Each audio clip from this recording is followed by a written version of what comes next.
A club that in recent years has been much talked about, due to its emphasis that was resurrected by the sheiks of Qatar investing millions of dollars, hiring high-level players and with signings quite considerable for these beasts of soccer, the great sports club, Paris Saint Germain, better known by the acronym PSG.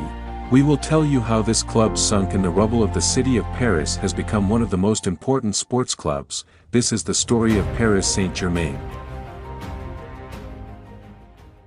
Paris Saint Germain is the only major club in a European capital city where 12 million people live, says Nasser Al-Khelaifi, the current president of PSG, to explain why Qatar decided to invest its millions right there. A little more than half a century ago, when the club was founded, the motives were the same. The Paris that followed the French may needed new symbols. The city woke up to the revelation that top-level soccer was no longer played there. The historic Racing de Paris and Stade Francais were fading and the Red Star was not doing so well either.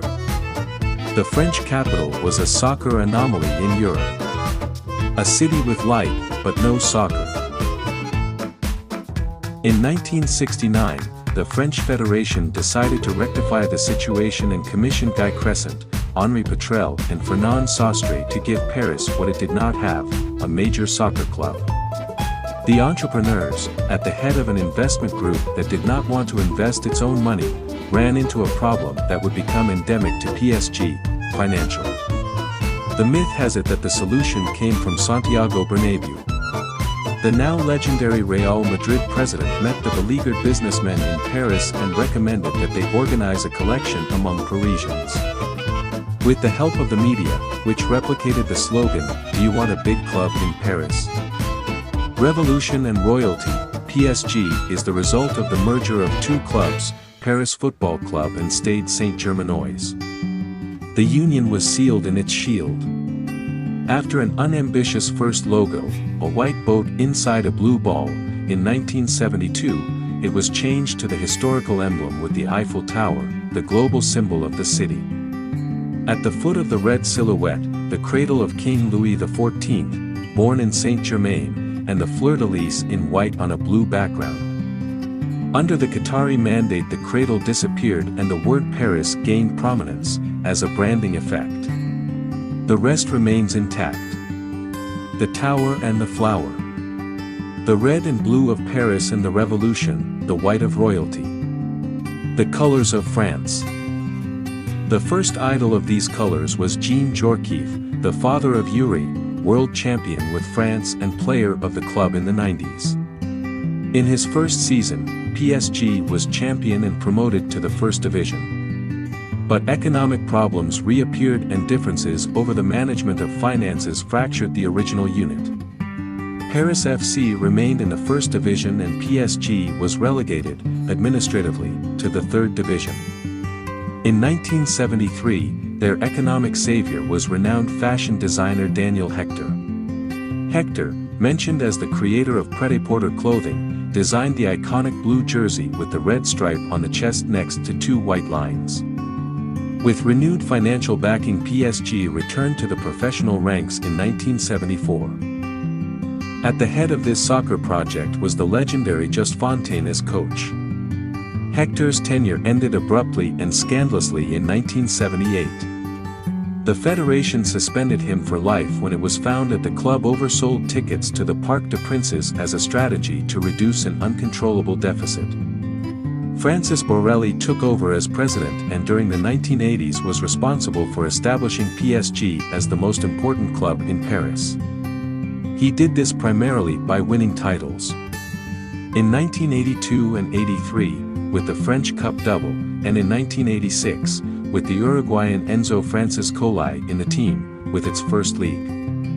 The price of those first trophies was a huge financial crisis that not even the city of Paris wanted to help save. The salvation, this time, came from Canal+, a French TV group that saw the opportunity to improve its product, the French League, by improving one of its most important teams. The media group joined the club in 1991 and increased its revenue from televised matches. By 2005, it was already its sole shareholder. The name of this stage was that of Michel Denisot, journalist, producer and director of the group's soccer projects. With Denisot as chairman and the economic boost from Canal+, PSG began to resemble the club we know today. The money enabled him to sign French stars such as Bernard Lama, David Ginola, Yuri Djorkaeff and Bruno Ngati. And international stars such as Rai, Leonardo, Dully Valdez and George Weah, who in 1995 was the club's first, and still only, player to be voted the best in the world.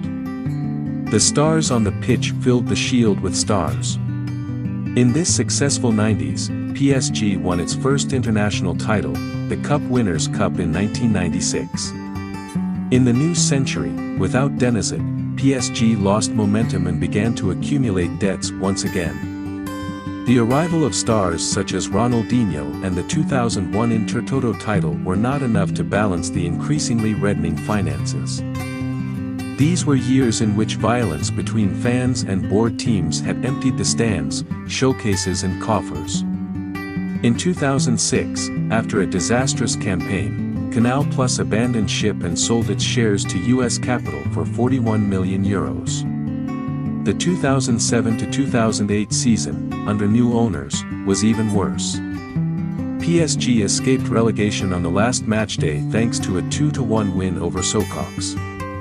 Since then, Amara Diane, scorer of the goals, has been one of the club's great idols. By 2010, Colony Capital, the majority owner, had already accumulated too many failures and debts, and announced that it was looking for new investors. This is the most recent and well-known story. The rich and powerful PSG. The Qatari Paris Saint Germain that in its first 2 seasons spent €250 million on high-profile signings until it could win a French league. The one that broke the market in 2017 when it signed Neymar and Mbappé for €400 million. The one that reached the Champions League final in 2020, but couldn't against Bayern Munich. PSG is the 9th most valuable soccer brand in the world, $2.5 billion, and one of the clubs that generates the most revenue, €541 million in 2019-2020. No doubt this is what the founders wanted. Certain failures had this French sports club, now it is among one of the most important in the world. We hope this video will be very useful to you. The history of success I present, the history of soccer club Paris Saint Germain. Thank you very much for watching.